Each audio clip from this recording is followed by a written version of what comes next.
Hi, everybody. Welcome to The Right Side with Doug Billings. Thanks again for watching on all of the podcast platforms, listening on all of them. That is, we are on all of them: Google Podcast, Apple Podcast, Spotify, and iHeartRadio, just to name a few. We're also over on YouTube. If you want to see the grandeur, the splendor, the beauty, and the charisma of the program, head over to YouTube and subscribe to our channel over there. Another big day for us here at The Right Side. We have back with us one of our favorite guests, Darren Aquino. Darren just wrapped up a congressional campaign in Florida's 19th district.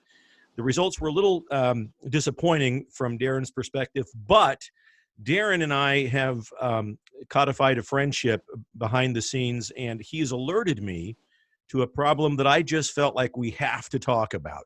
This is not a problem that involves him in the election or his campaign necessarily, but Darren, I'm going to let you take it and run with it. I'm concerned because of the fraud, the voter suppression that you have apparently uncovered in Florida's 19th district. Yeah. My friend, welcome back to the show. Always good to have you. Let's talk about this. This sounds crazy, man. Well, Doug, let me just say thanks for having me. It's always a pleasure to be with you, talking to you online and offline. I hope all is well with you and the rest of America. We know what's going on. Yes, I just finished that race. And, you know, some folks think you're a sore loser because of the position you came in. I was in a very good position. But what made me question, you know, I should have came in second because of the number of votes we knew we had and the support of two other candidates and their votes. We watched on television as they were doing the total numbers, and the numbers went from 3,500 down to 1,200 in a matter of 10 minutes. And then they was showing that that's based on write-ins, okay? Mm-hmm. Now, that wasn't the counted vote, and the voter turnout was very small. I was at the polling sites. I was at the precinct areas. I went to them to go and meet and greet. I expected it to be small because of the COVID. Yeah. But what I didn't expect, out of 800,000 constituents in this particular district, that 104,000 votes were all that came in when the previous race had more than 130,000. It would be fair to say that at least that same number would come in. Is it because the numbers of this candidate got 25,000, 24,000? Now, 25,000 were missing. Could those have been mine? I had the most notoriety. I was the only one with a platform. Yep. This is what raised my suspicion. That and watching on TV, the number going from a collected ballots of 18% of the ones that the people came out to vote, and in 20 minutes, it went from 18% to 98%, which is highly unlikely.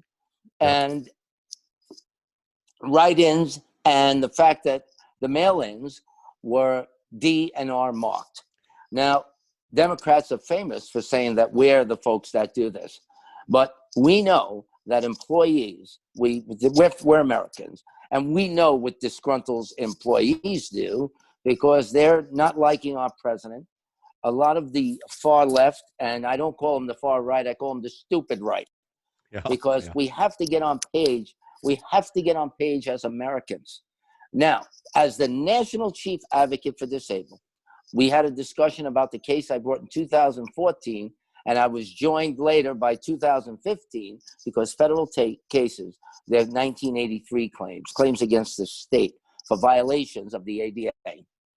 Now, we know that folks here, over 60,000 in Florida, were sick with COVID. We had over 8,000 here in COVID in the county, and some in Lee. I think it was 22,000.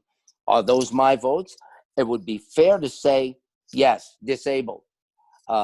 Few of my friends were sick, and they said, Darren, the Board of Election is not accommodating.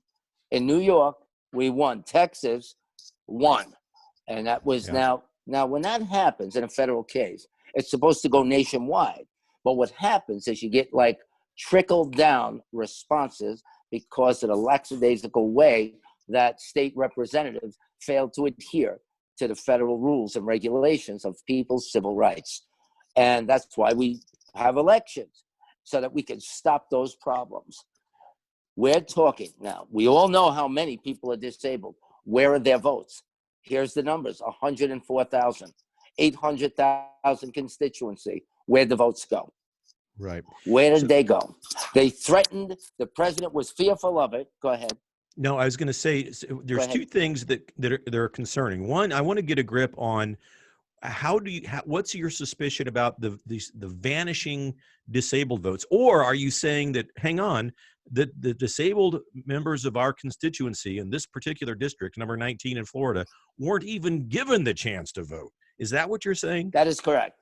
I'm Okay. saying that as well. And the ones that did mail in, because the envelopes are marked, we were threatened nationally by Democrats, and Republicans responded. Our president, our great president, Donald John Trump, responded and said, I'm concerned because we know there's a history of this kind of fraud for leadership, Right. hungry, power-hungry Democrats looking to dictate to the American people.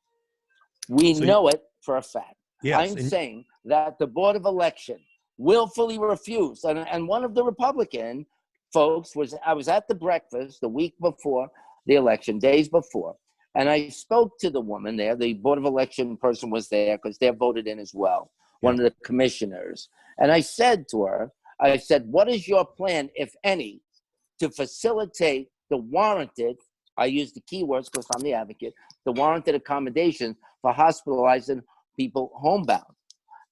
She said, well, they can get somebody. No, they can't get somebody. It's the onus of the Board of Election to provide and facilitate an accommodation that would be equivalent to that of an able body. Right. So they have staff members, tax dollars pay for this, and federal funding. When you receive federal funding, the ADA must be upheld. It's a government entity. So Title II applies. In New York, they refused to do it, and that's how they won another race, by pushing folks out. They don't go to the, now you can go and ship or have them hand delivered to the facilities here, hospitals, nursing homes. And on that day, if we can hire people and they pay them well to do census, we can't hire people for election day to go and accommodate those in the bed. And then the commissioner, Republican and Democrat, okay, I would have volunteered that day myself, okay? But it's not my onus. It's that of the entity. I'm saying, as a result of that, not only did I lose votes, but they were deprived, the folks were deprived of fundamental right. And fundamental rights in the federal court are upheld. It's not a question of state court. It goes right to federal court because it's election law. Right. And they violated that right. I fear for the president, no matter how eloquent he speaks, no matter how many great things he's done, what did we all witness? We witnessed him bringing home held captive hostages. We watched him send in the great ship, the Comfort, to New York, to send it in from love with the president to New York to help his former fellow New Yorkers. We saw the governor send back the ship, and then from his flappy lips, he said it was the president's fault they died. Really? I'll tell you whose fault it was. I put out a press release. I gave the governor guidance, what not to do. Did he listen? No. He put the sick with the vulnerable. What idiot would do that? Right. Okay. This is why I was not only leading and number one advocate, because I give solutions that make sense, and it makes everyone happy. It accommodates, facilitates, and it solves the problem. So you are obviously, I mean, this is astounding news for me, Darren. I mean, to think that an entire segment of our population, you know, those with disabilities who have the God-given right, just as you and I have the right to vote, they weren't afforded that basic right. They're probably the most sacred right that we all have, the right to vote.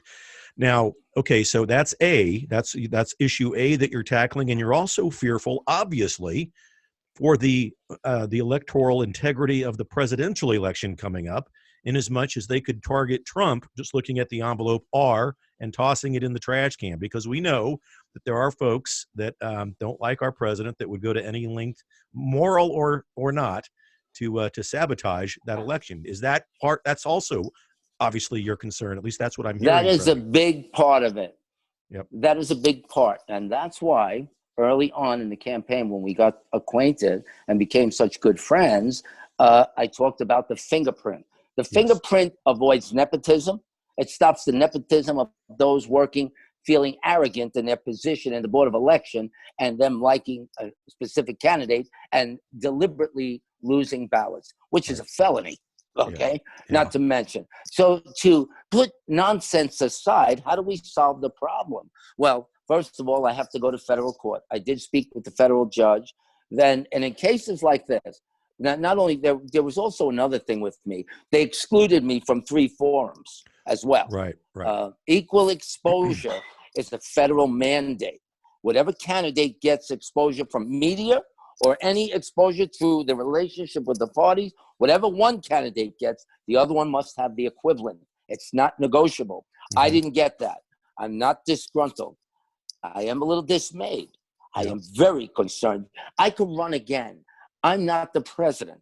I had a specific platform that would take our veterans off the streets. As an advocate, I'm very skilled and knowledgeable on how we can have a health care that the president could enforce. I'm there to help our country and to help our president with laws that would bless the American people. That's I was going to not serve for a pension. I was going to serve and leave.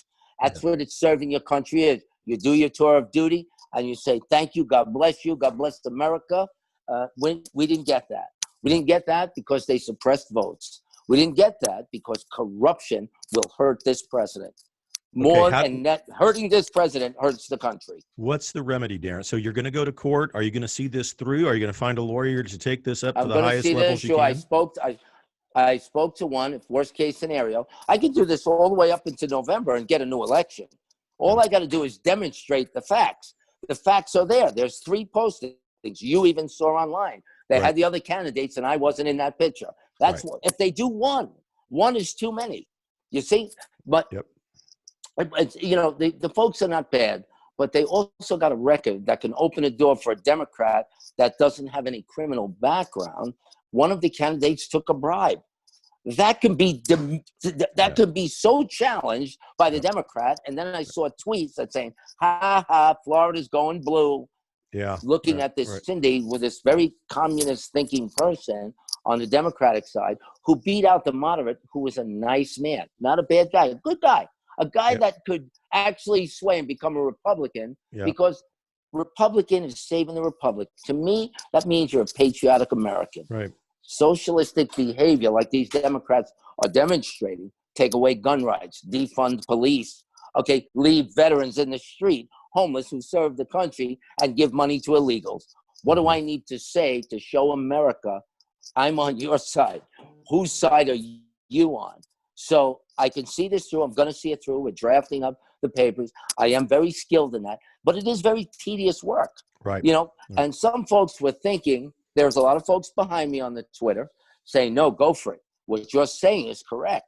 This is not about me losing. This is about who will win by not getting the vote they're entitled. The and vote that they have. That's right. Because here, let me put it to you this way. Your mother, like God forbid, your mother's in a nursing home. There's only an age to be able to vote. There's not an age limit that you can't vote anymore. So if you're in a nursing home or your mom is there and then she needs you to be a proxy, that's also an accommodation. But the biggest accommodation is getting that ballot. And it's not up to you to get it. It's up for them to get it to you. You understand? You can call, but a hospital is a place of public gathering. So there are 2 people responsible, the hospital and the Board of Election. So my argument, on top of insult to injury, is this is where you demonstrate a pattern of practice. So that gives light to why didn't they give this guy the same forum? What were they prejudiced against him for? Was it because he's part Latino, or was it that he had more notoriety than them? There's a window that says they did something here, but there's factual evidence that the judge can't ignore. Why didn't he have equal forum? You understand? I do. I hear you. And then why are not the facilities, hospitals, nursing homes, why were they not provided? And why did the Board of Election not send agents from Republican and Democrat, but most importantly, the entity itself, the Board of Election, to facilitate. And how many people you got in the hospital there? Here comes a batch of them, all numbered for each person. Now, how do we solve that if they're not registered yet? The ADA requires an accommodation. If they've been long-term residents and couldn't re-register, with the fingerprint method, through Social Security, verifying, validating that they are American citizens by their Social Security number, together with a fingerprint, solves that problem. Good. And Good. It's a matter of getting it done. Putting it together is simple with the great technology we have. And our president is no schmuck. He's a very smart man, and he has all of the best of the best. And if I say, Mr. President, here's what you can do. He'll put the best people on it, and it'll be done within a couple of days, because it's a matter of software. We have to preserve this country and the republic. If we don't save this election, my election was the warning. That's what that is. Yeah, my election is the warning that there's bad corruption. Well, and it was also the eye-opener. Right. Yes. Yeah, no, we are going to stay on this, and I need you to help me get this message out. Would you please keep me informed, as we always do, as you and I stay in touch as we go, Darren, because we need to get this in front of, people like the president, and if we can't get to him immediately, we got to go to the next level, people like Rudy Giuliani, and so forth, Donald Trump Jr., Eric Trump, whoever. We've got to let them know. This is an incredible story, in my opinion, about the suppression of votes of an entire segment of our population and the obvious vulnerability that President Trump faces through the November election with regards to people who would otherwise sabotage or hijack votes intended for him. In another compliment to our president of the great work that he's doing, President Donald John Trump, the vulnerable was who he was protecting. The economy he built for the struggling class and the struggling middle class. It used to be just middle class, but not anymore, because the Democrats had their way until he got there, and he was fighting for them. He's fighting for them now, and he'll fight for them again and when he gets reelected. But to assure that election fair and equal, the vote of the disabled American, 150 million disabled Americans in this country. The census is wrong, and it's wrong because when they go to the House, they're not allowed to ask if you're disabled. That's first. And the only way to preserve the integrity of that as well, as a constitutionalist, you have to use the Social Security. But Social Security, when you reach age 62, your disability check turns into retirement. It removes your status. So it gives the appearance that that disabled person disappeared. So it's not correct. So I would make him leave that as well, only for it stays with Social Security, so that you have an accurate number, because the vulnerable are the ones that's going to slam it for the president. Sure, you bet. Well, that's an incredible, breaking news story, Darren. I can't, I mean, you almost can't fathom that this is happening, but we're in a time where I'm not surprised at all, given what the other side would try to do to impede our side, the right side. So, ladies and gentlemen, this has been a conversation with Darren Aquino from the 19th District in Florida, with an absolutely, I think, frightening reality story about voter suppression, fraud, and the implications that could harm President Trump's November re-election bid. So we will stay on the story with you. Darren and I will be in touch, and please look for follow-ups to this story right here on the right side with Doug Billings. Darren, my friend, my brother, thanks again as always for being on the program, and especially sharing. It's always good to be with you, brother. All right, brother. It's always good to be on. It's always good to be on the right side. We are on the right side, brother. We are, and we will continue to march down that side. Yes, we are. All right, arm in arm. Absolutely. And thank you for your time, brother. We'll see you soon. Cheers. Brother. Cheers. Ladies and gentlemen, hi, Doug Billings here on the right side. It's not every day that we here at the program get to meet someone who rubs elbows with American heroes. But we've done just that, and he's become a friend of the program, and we're grateful for it. The Commander's Artist, otherwise known on Twitter as The Real Mad Dog 58. Make sure you look him up and give him a follow on Twitter at The Real Mad Dog 58. And more importantly, perhaps, look him up on the web, www.thecommandersartist.com. He's the personal artist of General Mike Flynn. Personal friend of the General's is a personal friend of mine, ladies and gentlemen, and I'm flattered that he's become a friend of the right side. You can check out his artwork just over my right shoulder, the right side logo that we use at the beginning and end of every program. There's one of me up there in my Revolutionary War garb, protecting the Republic from intellectual liberal immaturity, and one of Donald Trump up there as well. We love it. My chosen leader. TheCommandersArtist.com and The Real Mad Dog 58 on Twitter. Mad Dog, Commander's Artist, thank you, brother. Thank you for your friendship, for all you've done for the show. Cheers.